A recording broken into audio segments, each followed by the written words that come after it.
Good evening, prayer partners, and welcome to a tea time in the evening time away from home. Um, I'm grateful and thankful for another mental health weekend where I just step away and get to travel. And I just want to thank God for allowing me to safely make it to my destination. I feel very comfortable. I love how it has this really nice chair and coffee table set up, and the view isn't all that great, so I just close the curtains, but there's a coffee maker in the room. Get me a little chamomile. I'll probably do a video here for my Doubt series, which I'm currently in, and I really enjoyed the series on doubt. My beautiful sister, Mamie Williams, will be preaching a sermon at the Wheeler Avenue Baptist Church tomorrow, and we were talking about how doubt really is disguised as fear, how depression really is disguised as fear, how worry really is disguised as fear.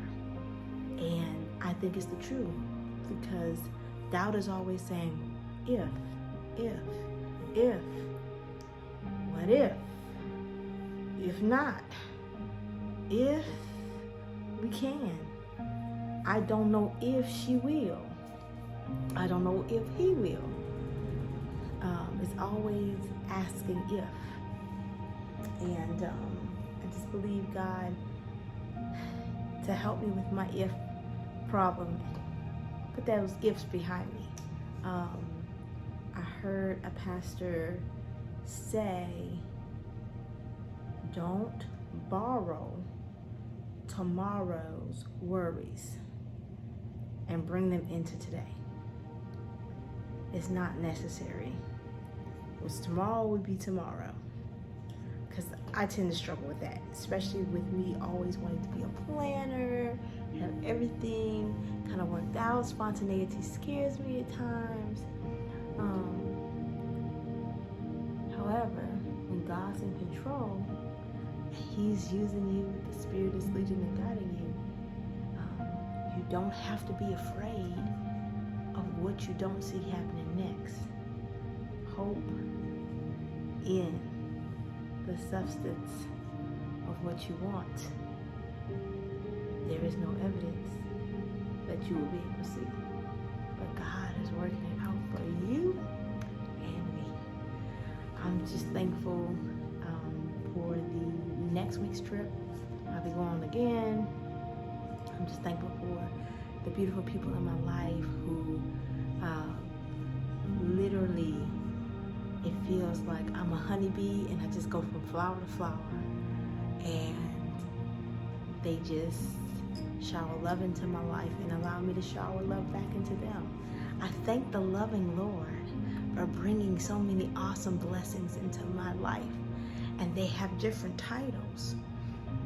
But at the end of the day, I believe and have no doubt that God will bless them with so much for what they've been through. Oh, I prayed that prayer and let people know that I love them.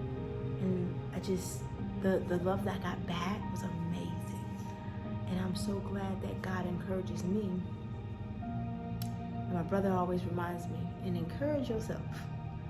So I'm glad to be a blessing, and I'm glad I have so many blessings in my life.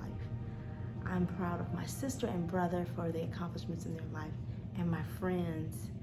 I'm believing God to work on several friends' marriages in the name of Jesus, because it just seems like separation is the rule of the day. But I said in a Bible plan, I learned in a Bible plan, God never called us to separation. He called us to have solitude with Him, but not to separate. We were supposed to be together. And a lot of people are struggling right now, but I'm praying and I'm believing God to do a mighty and wonderful thing for them. I'm just thankful for everything God's doing in this season, what He's doing for my life, how He he's helping me to relax and calm, how he's helping me just in every area he touches. I will say this, I hate sin. I hate what it does to people. And I hate that when the wages of sin are paid, something has to die. And I'm just seeing so many deaths in marriages. And it's painful to watch.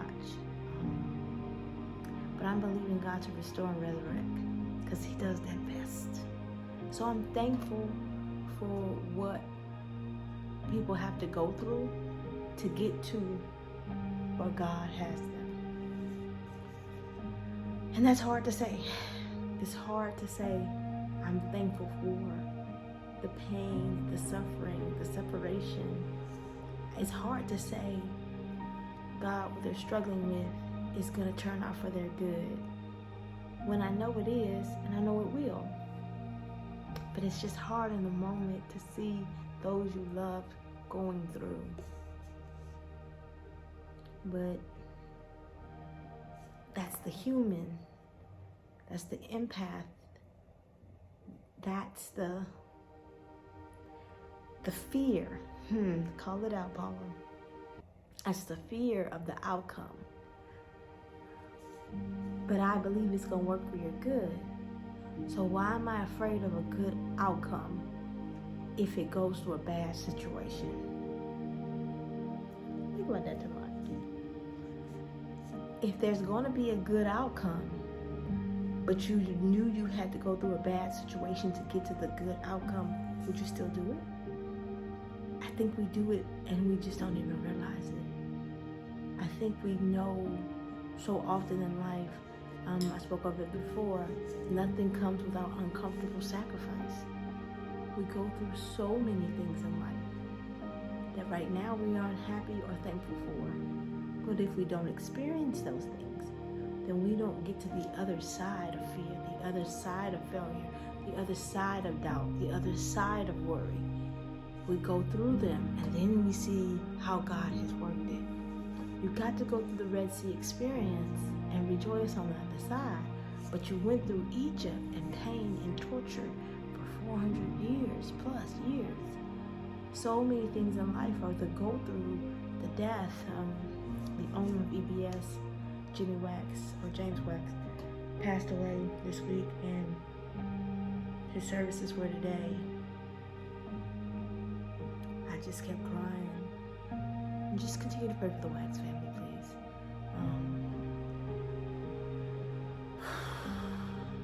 Kind of kept seeing my dad in this situation. And it brought me pain. But after pain comes healing. And that's the type of mindset I'm having.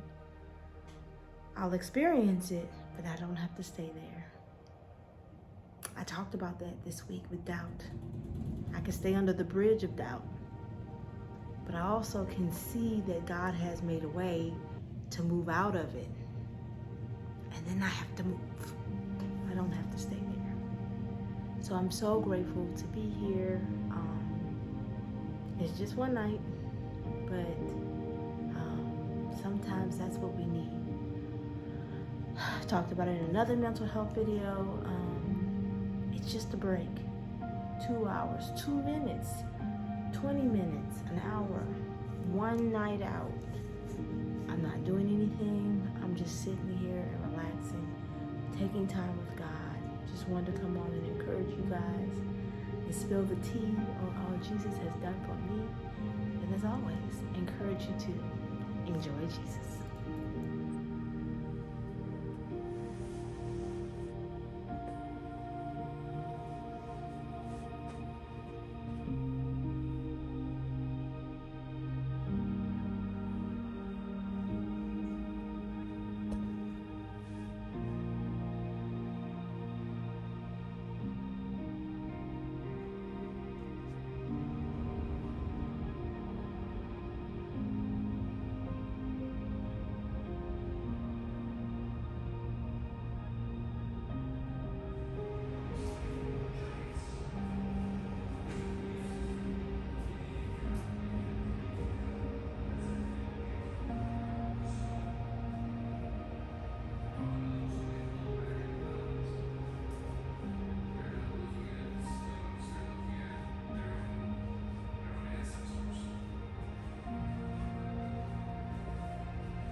sort of dissipate, and you look up at those cosmic twinkling lights, you feel the intense briskness almost of space itself.